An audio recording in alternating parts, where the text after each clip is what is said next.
Welcome back, children. By morning on January 3, the pumps had the water level sufficiently under control for us to take 2 hours rest in the rotation, but we still had a tremendous leak somewhere below the water line, and on checking I found that nearly all the boats main rift frames were smashed down to the keel. In fact, there was nothing holding up a whole section of the starboard hull except a few cupboard partitions. We had survived for 15 hours since the wave hit, but the wave workers wouldn't hold together long enough for us to reach Australia. I checked the charts and calculated that there were two small islands a few hundred kilometers to the east. One of them, Isle Amsterdam, was a French scientific base, but only hope was to reach these pinpricks in the vast ocean. But unless the wind and seas abated so we could hoist sail, our chances would be slim indeed. The great wind had put our auxiliary engine out of action. On January 4, after 36 hours of continuous pumping, we reached the last few centimeters of water. But now we had only to keep pace with the water still coming. We could not set any sail on the mainmast. Pressure on the rigging would simply pull the damaged section of the hull apart. So we hoisted the storm gear and headed for where I thought the two islands were. Mary found some corned beef and cracker biscuits, and we ate our first meal in almost 2 days. But our respite was short-lived. At 4 p.m., blackout began building up behind us. Within the hour, the wind was back to 40 knots and seas were getting higher. The weather continued. We rotated through the night, and by dawn on January 5, our situation was again desperate. When I went to comfort the children, John asked, "Daddy, are we going to die?" I tried to assure him that we could make it, but Daddy, he went on, "We aren't afraid of dying if we can all be together. You and Mummy, Sue and I." I could not find words with which to respond, but I left the children's cabin, determined to fight the sea with everything I had.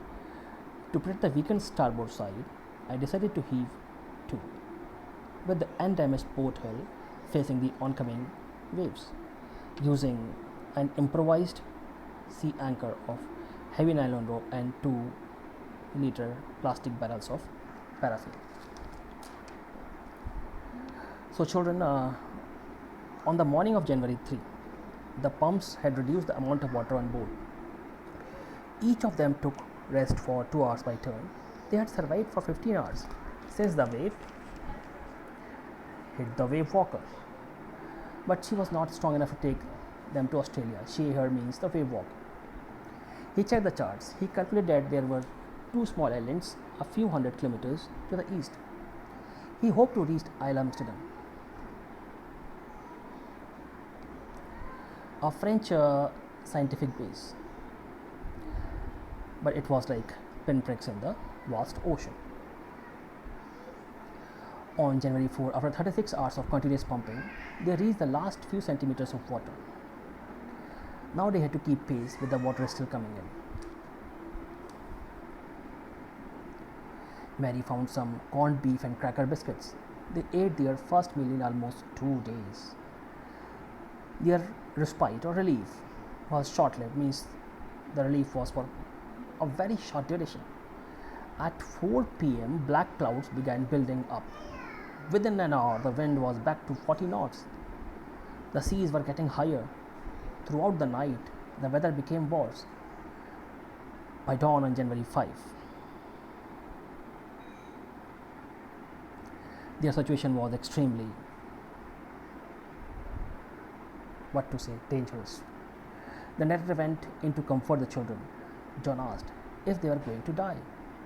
The narrator tried to assure him that they could make it. Then John said, "Father, we aren't afraid of dying if we can all be together." The narrator could find no words to respond. By seeing the courage of his children, he got determined to fight the sea. To protect the weak side of starboard, he decided to stop the ship with the undamaged port hull facing the oncoming wave. He used an improvised sea anchor of heavy nylon rope and 2 liters plastic barrels of paraffin or wax. More water rushed in through the broken planks. In the evening, But, children,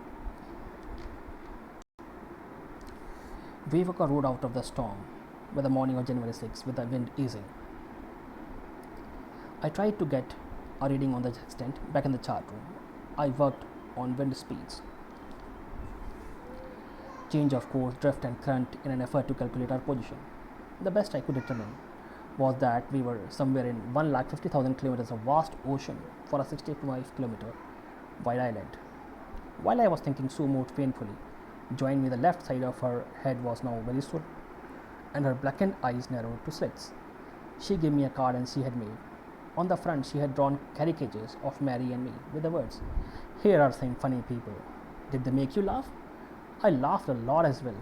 Inside was a message, "Oh, I will love you both." This card is to say thank you and let's hope for the best. Somehow we had to make it. I checked and rechecked my calculations. We had lost our main compass and I was using a spare which had not been corrected for magnetic variations. I made an allowance for this and another estimate of the influence of the westerly currents which flow throughout this part of the Indian Ocean. About 2 p.m. I went on deck and asked Larry to steer a course of 185 degrees, if you're lucky. I told him with a conviction. I did not feel, means the author did not feel that he could be right. He could expect to see the island at about 5 p.m. Then with a heavy heart, I went below, climbed on my bunk and amazingly dozed off. When I woke, it was 6 p.m. and growing dark. I knew we must have missed the island, and with the sail we had left, we couldn't hope to beat back into the westerly winds. At that moment, a tousled head here means uncombed hair of the head, means the person is not in good condition. That person appeared by my bunk. "Can I have a hug?" Actually, it was Jonathan, the son, and Sue, the daughter, was right behind him. "Why am I getting a hug now?" I asked.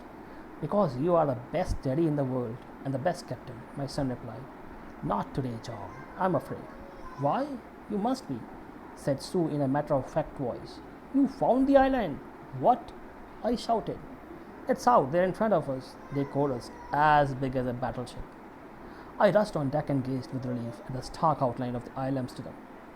It was only a bleak piece of volcanic rock with little vegetation. The most beautiful island in the world. Children, understand, the most beautiful island in the world. You can well understand why it has been termed as the most beautiful island in the world.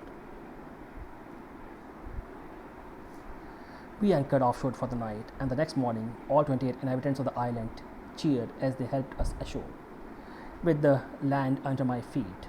Again, my thoughts were full of Larry and Herbie, cheerful and optimistic under the direst distress, and of Mary, who stayed at the wheel for all those crucial hours. Most of all, I thought of 7-year-old girl who did not want us to worry about a head injury, which subsequently took 6 minor operations to remove a recurring blood clot between skin and skull, and of a 6-year-old boy who was not afraid to die. So, children, on the morning of January 6th, the wind became less severe. The narrator got a reading on the sextant. He made quick calculations.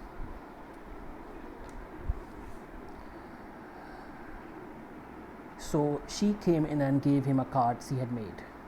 That is, Sue the girl, she gave a card to the father. She had drawn caricatures or rough sketches of Mary and the narrator, or you can say the father and the mother she had sketched. It also had a message expressing love and thanks. At 2 p.m., after checking the calculations, the narrator asked Larry to steer a course of 185 degrees, means to turn 185 degrees. He could then expect to see an island at about 5 p.m. Then the narrator went below, climbed on his bunk and dozed off, means he slept. He woke up at 6 p.m. John entered and asked if he could embrace his daddy or if he could hug his daddy, and Sue was right behind him. They called him the best father in the world and the best captain. They informed him that they had found the island. The narrator rushed onto the deck. He saw the outline of Isle Amsterdam, or you can say the island. That night, they anchored offshore, means they anchored the ship. The next morning, all 28 inhabitants of the islands, means the inhabitants, those who were living in the island, they cheered them and helped them ashore. The next morning, all 28 inhabitants of the island cheered them. See why I'm repeating this line? Because they were also happy to see their struggle for survival. After reaching the land, narrator thought of Larry and Herbie. They had been cheerful under the tough struggle. Mary, the wife, who stayed at the wheel for those crucial hours, means she drove the ship. Then he thought of his 7-year-old girl, who did not want them to worry about her head, and the 6-year-old boy, who was not afraid to die if they are together. So children, that's all for today. Hope you would get benefited with the chapter. Thank you.